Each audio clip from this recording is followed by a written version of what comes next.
2018 সালের একটা ফোন 2026 সালে এসেও সেকেন্ড হ্যান্ড মোবাইল মার্কেটে এখনো বেশ পপুলার এবং ডিমান্ডেবল। এটার ক্যামেরা, ব্যাটারি এবং পারফরমেন্স আদৌ কি ভ্যালু ফর মানি? আজকে আমরা রিভিউ করব আইফোন এক্সএস ম্যাক্স নিয়ে।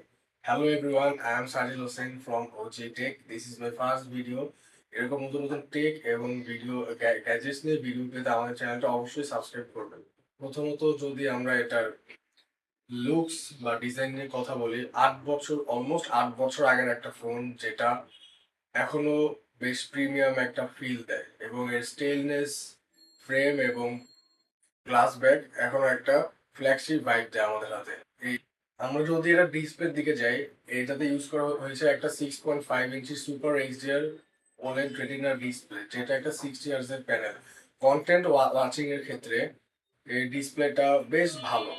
এটা কালার, কন্ট্রাস্ট সব বেশ পাঞ্চি। এবং যদি এটার সাউন্ড সিস্টেমের কথা বলি, এটাতে আপনার ডুয়েল স্টেরিও স্পিকার ইউজ করা হয়েছে, যেটার সাউন্ড বেশ ক্রিস্পি। এবং সমস্যার কথা বলতে গেলে এটাতে আপনারা একটা বেশ বড় নচ এবং মোটামুটি বেশ বড় বড় ধরনের একটা বেজেল পাবেন, কিন্তু 2018 সালের কথা চিন্তা করলে তখন হিসাবে এটা বেশ ঠিক ঠিক আছে, সমস্যা নেই। বাট যারা বর্তমান টাইমে পাঞ্চল বা কাট আউট ডিসপ্লে ইউজ করতে অভ্যস্ত, তাদের একটু প্রবলেম হলেও হতে পারে। দেন আমরা যদি এটার পারফরমেন্সের দিকে যাই, এটা Apple A12 bionic chipset use করা হয়েছে, যেটা একটা 7 ন্যানোমিটার আর্কিটেকচারের 8 কোর প্রসেসর, যেটা আপনার বর্তমান টাইমে ডে টু ডে সকল কাজই করতে পারে, বাট ভারী কোনো কাজ করতে পারবে না। ডে টু ডে বলতে গেলে আপনার হচ্ছে হোয়াটসঅ্যাপ, ফেসবুক, ইনস্টাগ্রাম, স্ন্যাপচ্যাট, এগুলো আপনারা সবই স্মুথলি ইউজ করতে পারবেন। বাট যখন আপনার কোনো হেভি ভিডিও এডিট করা বলেন বা বড় ধরনের কোনো বা হেভি কোনো গেমস খেলার কথা বলেন, তখন আপনারা এটা খেলতে গেলে ল্যাগ বা হ্যাং ফেস করবেন আপনারা, কারণ এত দিনের পুরনো একটা ফোন এখনো অবশ্যই আপনারা আগের মতো পারফরমেন্স পাবেন না। আমার হাতে যে ফোনটা আছে এটা হচ্ছে 512 জিবির একটা ভ্যারিয়েন্ট। এক্সএস ম্যাক্সে আপনারা 4টা স্টোরেজ ভ্যারিয়েন্ট পাবেন, সেটা হচ্ছে 128 জিবি, 256 জিবি, 512 জিবি এবং তার সবচেয়ে কম যেটা সেটা হচ্ছে 64 জিবি ভ্যারিয়েন্ট।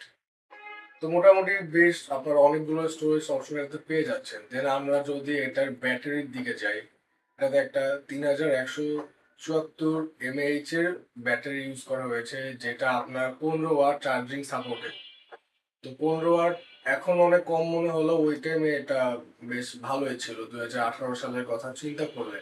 কিন্তু বর্তমান বাজারে আপনারা যদি ভাবেন যে আপনারা এটাতে এখনো ফ্রেশ বা কোম্পানির দেওয়া ব্যাটারি পাবেন, সেটা আপনারা ভুল। কারণ 8 বছর পর একটা ফোনে কখনো নতুন ব্যাটারি থাকার কোনো পসিবিলিটিস নাই। যদি থেকেও থাকে বা কেউ যদি আপনাকে বলে, উনি আপনাকে ঠকাই গেছে, সোজা কথা, যেটা আর কি। আমার হাতে যে ইউনিটটা আছে এটাতে ব্যাটারি চেঞ্জ করা ব্যাটারি, এটা পারফরমেন্স বেশ ভালো। আমরা আফটার মার্কেট ব্যাটারি আমরা এটাতে ইউজ করতেছি। যদি আমরা এটা চার্জিং এর কথা বলতে যাই, এটাতে প্রায় অলমোস্ট 2 থেকে 2.5 আওয়ার্স এর মতো টাইম লাগে ফুল চার্জ হইতে, আপনার 0 থেকে 100 পর্যন্ত একবারে। আর যদি এটার ব্যাটারি এসওটি বা স্ক্রিন অন টাইমের কথা বলি, আমরা প্রায় হচ্ছে 5 to 6 আওয়ারের মতো এটা স্ক্রিন অন টাইম পাচ্ছি আমরা, যেটা সেকেন্ড হ্যান্ড ফোন হিসেবে প্লাস আফটার মার্কেট ব্যাটারি হিসেবে বেশ ভালো। এবং যদি দ্য মেইন থিং ইজ, আপনারা এটা হচ্ছে ডে টু ডে ইউজ করলে, নর্মাল ইউজ করলে আপনারা এই পারফরমেন্স বা এই ব্যাকআপটা পাচ্ছেন আপনারা ব্যাটারি থেকে। কিন্তু যদি আপনারা হেভি ইউজ করেন, তখন এটা আপনার 6 আওয়ার্স থেকে কমে 4 আওয়ার্স বা 4 আওয়ার্স, মোর দেন 4 আওয়ার্স সামথিং আপনারা একটু পেতে পারেন। তো আপনারা কেউ এটাতে নতুন ব্যাটারি বা খুব ভালো পারফরমেন্স পাবেন আশা করে এই ফোন এখন আপনারা কেউ আশা করতে পারবেন না। আসলে এই ফোন এখন পাবেন না, কারণ 8 বছর বয়স হয়ে গেছে অলরেডি এই ফোনের।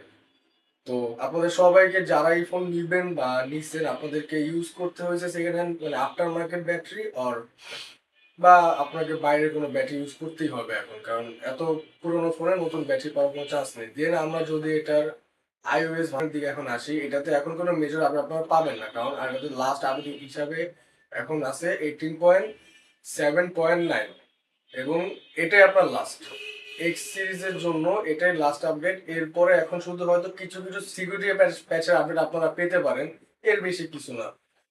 দেন আমরা যদি এটা হচ্ছে নেটওয়ার্ক এর দিকে যাই, আপনারা এটাতে আপনারা দুটো সিম সাপোর্ট পাবেন, একটা হচ্ছে ফিজিক্যাল সিম, একটা হচ্ছে ই সিম। এখন এটা হচ্ছে আপনার ইউএসএ ভ্যারিয়েন্ট বা গ্লোবাল ভ্যারিয়েন্ট যেগুলো, সেটার জন্য একটা ই সিম আপনারা সাপোর্ট পাচ্ছেন। বাট আপনারা যদি চায়না ভ্যারিয়েন্টের দিকে যান, তখন আপনারা দুটো ফিজিক্যাল সিম পাবেন, বাট কোনো ই সিম সেখানে থাকবে না। দেন আমরা হচ্ছে যদি এটার দ্য মোস্ট একটা ফোনের আইফোন এক্সএস ম্যাক্স যে কারণে পপুলার, সেটা হচ্ছে এর ক্যামেরা। যদি ক্যামেরার দিকে আসি, যেটা আইফোনের one of the most important segment হিসেবে ধরা হয়, এবং আইফোন এক্সএস ম্যাক্স বা এক্স সিরিজের যে কোনো ফোনই বলেন, এই ক্যামেরার জন্য বেশ পপুলার। আপনারা দেখতে পাচ্ছেন, আপনারা জানেন অলরেডি, আইফোনের ব্যাক সাইডে দুটো ক্যামেরা ইউজ করা হয়েছে, দুইটা 12 মেগাপিক্সেলের লেন্স। এখানে একটা হচ্ছে প্রাইমারি লেন্স আর একটা হচ্ছে টেলিফোটো লেন্স। প্রাইমারি লেন্স যেটা, সেটা আপনার 12 মেগাপিক্সেল 1.8 অ্যাপারচার আছে, যেটা দিয়ে আপনারা ডে টু ডে খুব সুন্দর ছবি তুলতে পারবেন। এবং আপনারা সবাই জানেন একটা আইফোন এক্সএস ম্যাক্স বা আইফোন এক্স সিরিজের ছবি কেমন হয়, যেটা বেশ সুন্দর এবং রেডি টু আপলোড। এবং যে টেলিফোটো লেন্স যেটা, সেটা হচ্ছে 2.4 অ্যাপারচারের, এবং আইফোন পোর্ট্রেটের জন্য ফেমাস, এবং প্লাস এটা হচ্ছে আপনার ভিভিড মোডের জন্য অনেক ফেমাস। তো আপনারা এই এক্সএস ম্যাক্সের ভিভিড মোডটাও পাচ্ছেন, যেটা দিয়ে আপনারা রেডি টু আপলোড সুন্দর সুন্দর ছবি তুলে আপলোড করতে পারবেন। দেন আমরা যদি এটা ফ্রন্ট সাইডে আসি, এটা ফ্রন্ট ক্যামেরা একটা 7 মেগাপিক্সেলের ক্যামেরা ইউজ করা হয়েছে, যেটা একটা 2.2 অ্যাপারচারের ক্যামেরা, এবং এটার ক্যামেরার ছবিও বেশ সুন্দর। এবং যদি আমরা ভিডিও সেকশনের দিকে তাকাই, তো আপনারা ব্যাক ক্যামেরা থেকে 4K 60 FPS পর্যন্ত ভিডিও করতে পারবেন, যেটা 2018 সাল, অলমোস্ট 8 বছর আগের কথা চিন্তা করলে ওই টাইম বেশ ভালো। কারণ 4K 60 FPS এই বাজেট রেঞ্জে এখনকার সময়ে অনেক ফোনেও দেয় না এখন। আর সেগুলোর ভিডিও কোয়ালিটি কেমন হয় তা আমরা মোটামুটি সবাই জানি। হয়তো খুব ভালো, নয়তো খুব খারাপ, বা হয়তো মোটামুটি ডেইলি ইউজের কন্টেন্ট করতে পারবেন। But the main problem is আপনারা এটা থেকে সেরকম একটা ব্যাটারি ব্যাকআপ পাবেন না। ক্যামেরা ভালো হলেও ব্যাটারি ব্যাকআপ আপনারা পাচ্ছেন না। আর আরেকটা মেইন প্রবলেম হচ্ছে এটা হিটিং ইস্যু। এটা বেশি গরম জায়গা বা বেশি হিট হইলে আমরা এটা ক্যামেরাতে এবং ওভারঅল সব পারফরমেন্সে আমরা এটা ড্রপ দেখতে পাবো। কারণ এত পুরো একটা প্রসেসর, আর সেরকম ভাবে এটা বর্তমান সময়ের যত অ্যাপস বলেন বা প্রসেসিং বলেন ছবি, এটা ওরকম কম্পেটেবল না। এবং এটা খুব বেশি ঠান্ডা ওয়েদার ইউজ করলে একটা প্রবলেম, সেটা হচ্ছে ব্যাটারি ড্রপ করে। খুব বেশি গরমে ইউজ করলেও এটা পারফরমেন্স ড্রপ হয়, আর প্লাস এটা নিচে থেকে খুব বেশি গরম হয়ে যায়।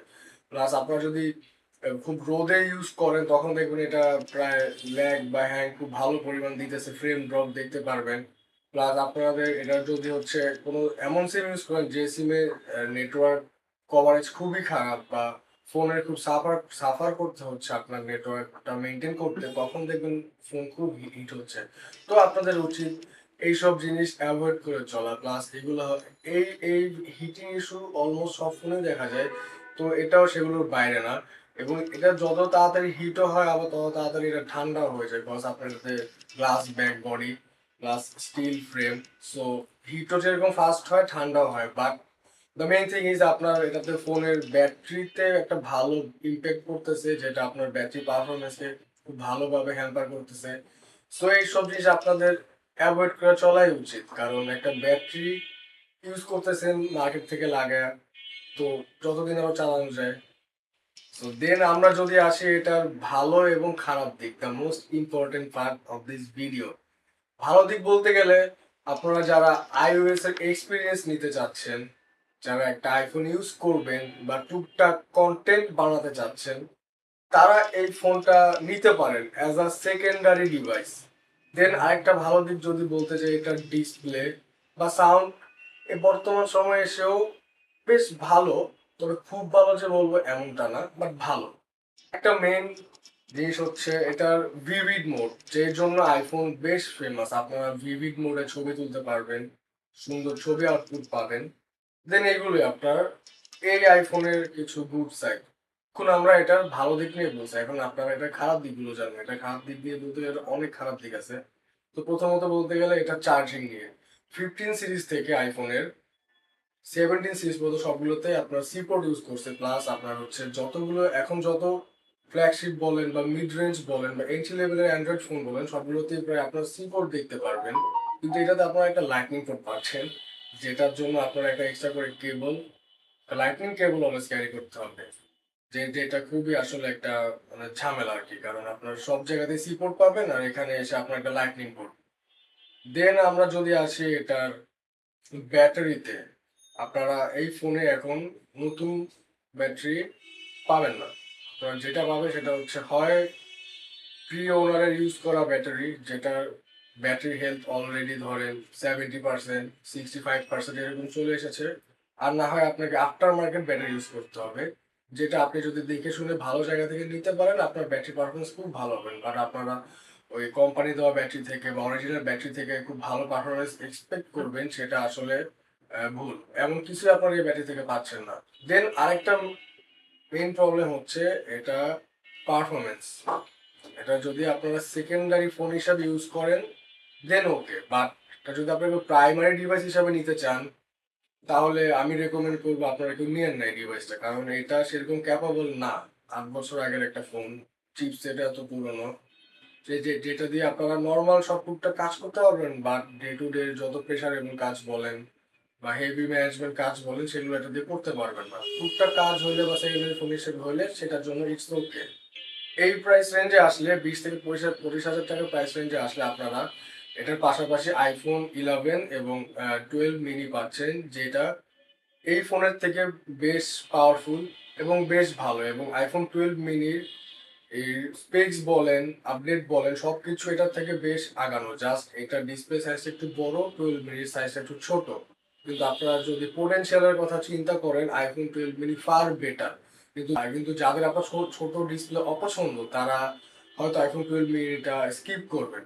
আবার যদি 11-এ আসেন, 11ও বেশ ভালো অপশন, কিন্তু আপনার 11-এ যেহেতু মোটামুটি বেশ পুরোনো তো একটু টুকটাক পার্টস আপনারা চেঞ্জ পাবেন, বাট এটার থেকে বেটার। আর একটা মেইন ডিফারেন্স হচ্ছে 11-এর ডিসপ্লে, আপনার বেস ভ্যারিয়েন্ট যেটা 11-এর বেস ভ্যারিয়েন্ট যেটা সেটার ডিসপ্লেতে আপনারা হচ্ছে একটা আইপিএস প্যানেল পাচ্ছেন। এটাতে যেমন আপনারা একটা super HD retina OLED display use করছে, তো আপনারা ওই ডিসপ্লের ওই ফাংশনটা আপনারা পাচ্ছেন না। বাট যদি আপনার এক জেনারেশন আপডেটের কথা চিন্তা করেন, আবার একটু ভ্যালু ফর মানিও চিন্তা করেন, তো 11 is better than iPhone XS Max. আর যদি আপনারা এই দুটো থেকে বেটার চান, জাস্ট আপনাদের ডিসপ্লে সাইজ নিয়ে কোনো ইস্যু নাই, তাহলে আপনারা ইজিলি চোখ বন্ধ করে আইফোন 12 মিনি নিতে পারেন আমার সাজেস্টে। বিকজ সেকেন্ডারি ফোন হিসেবে iPhone 12 mini is so good. Then এখন যদি আমার অপিনিয়ন বলি আপনারা এই ফোন নিবেন কি নিবেন না, তো যদি আপনারা ফার্স্ট আইফোন ইউজার হয়ে থাকেন বা হচ্ছে সেকেন্ডারি ডিভাইস বা একটা আইওএস এক্সপিরিয়েন্স করতে চাচ্ছেন তাহলে you can go for that. But যদি অনেস্ট অপিনিয়ন শুনতে চান আপনারা তাহলে এই ফোন টোটালি অ্যাভয়েড করেন। এখন 8 বছর আগের একটা ফোন থেকে আপনারা যা শুধু ডিসপ্লে বা আইওএস এক্সপিরিয়েন্স বা আদার্স যত কিছু আছে শুধু এই জন্য একটা ফোন আপনারা কিনবেন 20 থেকে 25 হাজার টাকা দিয়ে, তো যার কম্পিটিশনে ওটার থেকে আরো আপডেটেড ভার্সন গুলো আছে, তো আই রেকমেন্ড যে আপনারা টোটালি এখন এই ফোনটা পারচেস করেন না। অন্য যেগুলো আছে 12 বা 11-এর দিকে যান, আপনারা চেক করে ভালো করে দেখে শুনে নিতে পারেন। আমি আরেকটা ভিডিও আপলোড করবো যে কিভাবে সেকেন্ড হ্যান্ড আইফোন আপনারা দেখে শুনে কিনবেন, তো আপনারা ওই ভিডিও থেকে দেখে নিন। তো আই প্রেফার যে এখনকার টাইমে আইফোন এক্সএস ম্যাক্স তো ব্যাকডেটেড, অনেক পুরনো হয়ে গেছে, আপনার বাজারের সাথে কম্পেটেবল না। অ্যাপস এখন যে পরিমাণে আপডেট হচ্ছে আপডেট পাচ্ছে, তো এখন ওই পরিমাণে এক্সএস ম্যাক্স নিয়ে আপনারা ফ্লুয়েন্টলি চলতে পারবেন না। So I prefer that এটা avoid করাই ভালো। So thanks for today. I'm Sajid Hossain from OG Tech. Please subscribe our channel. Allah Hafiz.